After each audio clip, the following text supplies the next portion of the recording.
Alright, here we are back again. theZim's video journal, episode 40. Does it look different?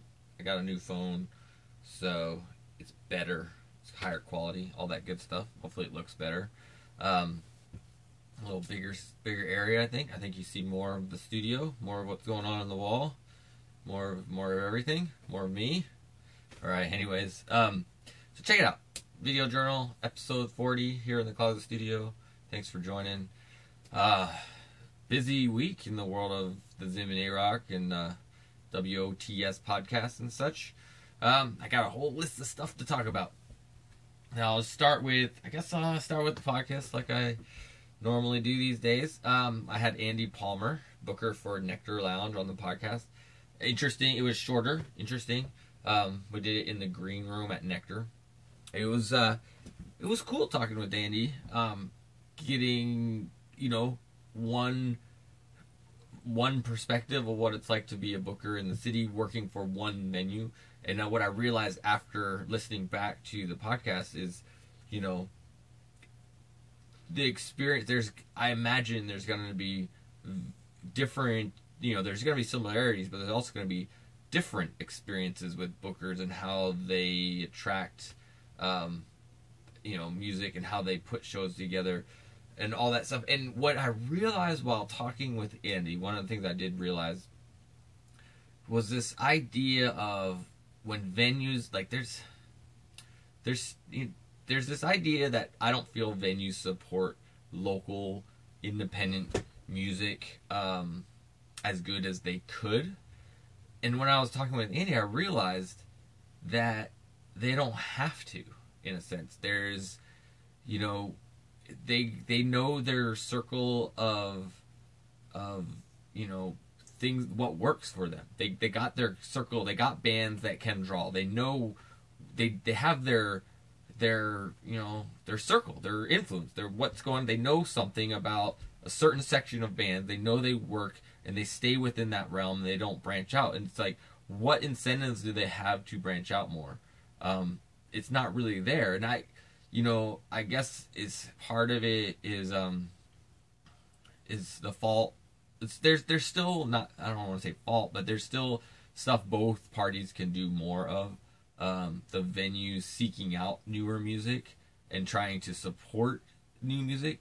And it's a very, as I've been going on this journey and looking at this stuff and realizing it's hard to do because there's a lot of music out there, and how do you know it's going to be any good? The only way I can tell that you can really tell if music's going to be good or if it's something you want to get behind is to go to one of their shows. And that's, how can you expect a booker for one venue to go to? That's a lot of just going out and doing that stuff. And it just seems like it's wishful thinking on my part to have that become a reality. Because online representation doesn't always, like a recording does not always tell you how good a band is. One of the things that I always get disappointed with is like, you hear a recording, you hear this idea, and then they play live, and it's like different enough because the lineup's completely different and the musicians are completely different. So it's like the sound isn't quite the same as what you heard and those kind of things. So that's one aspect of it. So the venues, and then there's the other side of that. It's like the bands aren't making it. They're not, like, there's something that Andy mentioned at the end of the podcast was, apply to a show like you're applying to a job and not making it about, it would be really great for our band if we could play Nectar. You don't say that. You say why it would be great for Nectar to have you. And it's like, what do you do? And what I'm thinking is like, what do I do? Like, lead with the conversation with, man, we'll get the word out. We'll, bring X amount of people, I guess. I don't know how to do it actually, but that's an idea to think about the next time booking a show. I mean, I've never said anything like, oh, it would be great for my band to be in your venue. I don't think I've ever said anything like that. But anyway, but to spin your first connection with a venue as why it would be good for them to have you. That's an interesting concept to think about. And one thing I noticed that I was doing, and I on the podcast itself, It's difficult to, you don't want to call somebody out in a sense. You don't want to be like, why doesn't Nectar do this, or why doesn't, it's like you don't want to do it, because then it would be like a really weird and uncomfortable space to be in. So it's, and I noticed that during the conversation I was saying a lot of what the bands could be doing to help out their case more, that I don't see happening. But I don't want to make it sound like that I only think the bands have work to do. I definitely feel like there's the venues and the bands need to find a middle ground a little bit more than what is happening right now with the scene and supporting local music. Because, a conversation that's come up a couple times in the last week for me is this idea of, like, there's no middle class of music. It's like, because people don't go out just to go out anymore, there's not a built-in audience, so a band can just play and have a good night regardless. It's like, it's all up to the bands to bring people. And the more I'm learning about this, the more I'm like okay with that. And it's just the way it is. And, I don't know, honestly don't know. Oh, I do know what the venues could do to help foster the scene. The venues can help foster the scene by, putting smaller acts with larger acts and doing their homework to make sure they fit, make sure there's a crossover audience type of thing, make sure it sounds good. Don't leave it up to the bands to go, to bring the whole bill, to put the whole bill together. The venue needs to go be aware of what the music is and put bills together and reward bands for playing last and being a headliner and letting those opening bands kind of, have an audience to play to. Too many shows, especially midweek shows, where every band that's on the bill is an opening band, and it's like, well, that sucks for the person playing last because they're not really a headliner. They're not really in that. They shouldn't be there. But I guess it's a very tricky puzzle to figure out, because, the bands that do pull people don't want to play on a weekday, and why should they, And at the same time, because there's just not a built-in audience in venues, you don't have people out during the middle of the week to fill in for what the bands don't bring. What is that? What's the solution to that? Is the solution, can the venues do a better job of enticing people to come just because? Is that even possible?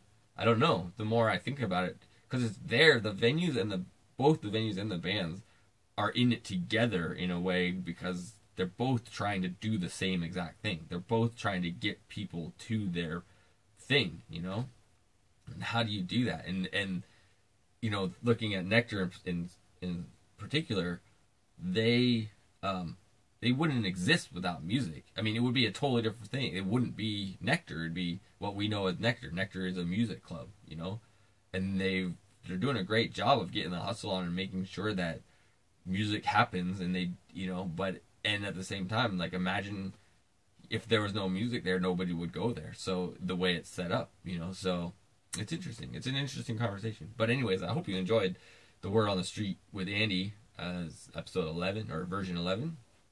If you haven't checked it out, go check it out. Really enjoyed it. I hope to actually talk with him more. I think there's a lot more. There's definitely a lot more. It was a short one, and there's definitely a lot more we could talk about the whole scene of that side of the scene. But it kind of dovetails a little bit into one of the points I was thinking of. This idea came up with local music, especially this idea of being an artist and doing your music, doing it because you love it. And where is that line? I run into this concept of the line of, you just got to do it because you love it, right? Of course. But where's that line that you don't promote or you don't try to get people to the show because you've gone so far to the extreme of, I just do this for the love of it. I don't care if people show up. That it actually hurts the scene and it hurts the other people on the show. Because there's, guaranteed every show that I've played, there's been at least one band like that that's just like, whatever, I'm just going to play. I don't really care if anybody shows up. And it's like, I personally am hustling my butt off to get people at the shows, and to hear that other bands on the same bill don't care if anybody comes out, and it says, at least that's the way I interpret it, or it's like I just do it because I love it, to so much to an extreme that it's like, well, why, basically what it does for me is it just puts a dinger on my list of like, okay, I'm not going to work with that band again. I want to find other bands that are hustling like I am to work with, that are good as well. And so where's that, that line? It's an interesting concept that I plan to explore more with the artists that come into the podcast. Something I want to drop into the conversation, because it is it's something to think about. It's like sometimes the attitude, your own personal attitude, could be hurting the scene, hurting the show more than helping if there's too much apathy around it, So, interesting idea. The theZim'Rock went to another podcast called Sabrina in Seattle. I don't know how she defines it actually. It's like online radio / podcast, I guess. And we did a interview / live recording of some of our music, and that was super fun. I was kind of pretty anxious when we were setting up, but once we started talking and playing, I relaxed pretty well. And then after the whole thing, it was like I was like high off of it because it was really fun. And it should be out today. You're watching this on Monday. Hopefully, I always publish this in the morning on Monday, so I don't know if I'll be able to grab the link right away. But once I grab the link to the Sabrina in Seattle episode, I'm going to put it in the description of this. So depending on when you're watching this, it may not be there yet, or it could be. So I'm going to put it in the description of this. The best place I know to access it is through SoundCloud. And I suppose on the Critical Sun Radio website is possibly another way to do it as well. But that was super fun, so check that out. Hopefully you'll check that out. I'll be pushing it out as well, so hopefully you'll see that. I mean, I'm sure most people that watch this video also know about my Facebook and all that stuff, so they'll see it. Another thing that I'm realizing with the theZim'Rock, so, I told you about the Green Frog show we played up in Bellingham, which was super awesome. Love the venue and love the whole experience of it. And then I was following up with the venue, like, okay, can we book again, And the response I got, and I'm not trying to throw anybody on the bus with this, but it's like, the response I got back was, we're not the style of music that they want to book. So, and based on the response we got from the people that were there, I do not believe that statement has anything to do with the quality of music, just means style-wise. They're just not into the style of what we're doing. They don't want to have that style in their venue, and they want to, do something else. And that's fine. I completely get that. But it just adds more. It gets me thinking even more about the idea of the sound of the theZim'Rock. And the longer I'm in this conversation and this hustle that I'm doing and trying, this idea I brought up before with, if you can find like bands to play with, it helps you grow as a band. And that's, that's the crux of the issue for me, is there's no other bands like the theZim'Rock. I can't find them. I mean, do you know? Can you tell me another band we would go well with? I mean, every time I get a suggestion, it doesn't quite work. It's like, yeah, we're a pseudo-electronic outfit, but most pseudo-electronic outfits that I've run across have a mellower vibe. They're not as intense as we are. So we throw it into this rock area, but we don't fit with traditional rock groups. And then we have the whole funky thing, and then we have the hip-hop thing, and then we have the folk thing. And we're just a mess, in a sense. But I love it, and it just means that I feel like it just means we got to work extra hard to make it happen, because we don't have those cross bands that we can really. I mean, I don't know any bands right now that we can link up with, just straight up link up with, that has a really clear similarity. It's like we pull from so many things. But anyways, just something I thought I'd throw out there. If you are aware of something, tell me. I'd love to hear it, because I'd love to connect with those bands. We got some shows. I want to tell you about some shows coming up. February 18th, so this Wednesday, we're playing acoustic style. Just me on guitar, A-Rock's going to play hand drum. We're just going to have some fun. Just keeping it chill. Doing that up at the Admiral Benbow in West Seattle. I'm looking forward to that. It'll be cool. it'll be interesting because like nowadays that we're doing our sequencing on the laptop and all that stuff, and there's a lot of songs. We just have songs that go straight into the other songs, and there's not nearly as much talking as I used to do. And I'll use this as an opportunity to talk to the audience and kind of goof around and just kind of do it old school like we used to do it. We have that February 18th, Admiral Benbow. We got March 1st at Nectar Lounge in Fremont. I'm super excited. I'm really on the hustle to get people there. It's our first like inside of Seattle show in a long time, so I'm hoping people come out. It's a little earlier. I believe the whole show starts at 8 o'clock. We're on third of 4 bands, so imagine that puts us around 10 o'clock, maybe a little bit sooner than that. So Sunday night, 10 o'clock. Hopefully you'll come out. Would love to see you, of course. Nectar is a great, loud, not loud, full PA system, full effect. It's good. So I'm stoked on that. I like playing Nectar. It's a little bigger room than so like this rolls me into another idea. This room size, something that's come up. It came up on the podcast with Andy as well. I'm going to be actively focused on smaller rooms. And I think that is important. And I think I've been too scattered with the size of rooms I've been trying to play with the band. I'm aware that bigger rooms are not a smart idea, yet I would just play them anyway because it was just another show for me. But now I'm going to try to get more particular about the size of the room and seeking out smaller venues. I'm trying to think of venues in Seattle that'll be good for what I'm talking about. Like the Blue Moon, perfect size venue. They don't have a really great PA, but what I'm thinking is that we got to supplement some of the PA with some of our own gear, which will be fine. Just a matter of paying for it. So that's that. I think there's a couple more. I want to check out the Victory Lounge. And I think maybe even, I don't know, Lo-Fi might be on the border. I wanted to go smaller than Lo-Fi though. But trying to put shows together in smaller rooms so that, 80 people makes it look amazing. So with 3 bands, 80 people should not be too difficult to make happen. And then, of course, putting a good show together. So that's going to be my focus, trying to play smaller rooms and do that thing. One of the things I did this weekend was because we have a show coming up on March 27th. It's actually the last show we have booked. So if any of you out there want to book the thezimarock, get at me for later, for April and beyond. But we're playing a show back at Admiral Benbow on March 27th. I think I mentioned it before, but it's this Battle of the Bands that we're going to be a part of. And what they're doing, I went to Louis G's and I picked up some tickets right here that I have in my hand for that show. I got 20 of them. I'd love to sell all 20 of them. They're $10. If you want one, grab it. Half of the money for this ticket goes to the band.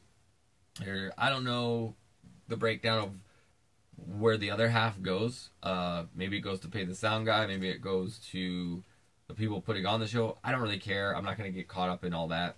It doesn't matter to me because honestly, even the $5 doesn't matter all that much to me that we do get because it's $10, $5 to the band, $5 to whoever it goes to. I just want to, see if we can make it happen. Get people there. Get you to buy a ticket. Would be awesome. Because it's Battle of the Bands, which another thing I don't really care if it's Battle of the Bands. What I'm more concerned about is just getting our music exposed to other people. And I guarantee you, at this point right here, we are going to be totally different than everybody else on the bill. I'm pretty sure every other band's going to be a rock or heavier style band. And we're not that. No. So, it'll be interesting. It'll be fun. Supposedly, they're not judging it on the amount of people that come. Like I've talked about before, Battle of the Bands tend to be popularity contests, and it's really all about how many people are screaming during your set, rather than the quality of the music.